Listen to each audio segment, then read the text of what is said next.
আজকে বড় দুঃখ লাগে, হিন্দুদের মন্দিরে গিয়া যদি 6 মাস ডেলি 1 ঘন্টা করে বয়ান করতাম, আমার অন্তর বলে ইনশাআল্লাহ, আল্লাহর উপরে ভরসা করে বলি 6 মাস বয়ান করলে হিন্দুদের সব মন্দিরের হিন্দু পাড়ার সবাই নবীর পাগল হয়ে যাইত।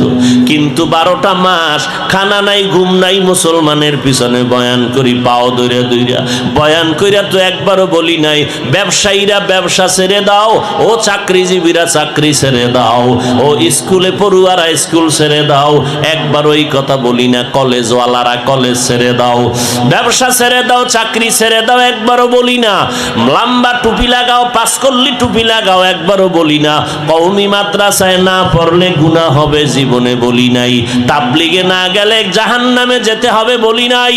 ও বান্দা, কওমি মাদ্রাসায় না পড়লে জাহান্নামে যাওয়া লাগবে, বলি নাই। পীরের কাছে যদি না যাও জাহান্নামে যেতে হবে, বলি নাই। পায়ে দইরা দইরা 2টা কথা তোমাদের অন্তরে ঢুকাইতে চাই। 1 নাম্বার, দুনিয়াতে যতদিন থাকবা গোলামি করবা আমার আল্লাহর, আর আদর্শ মানবা মদিনা।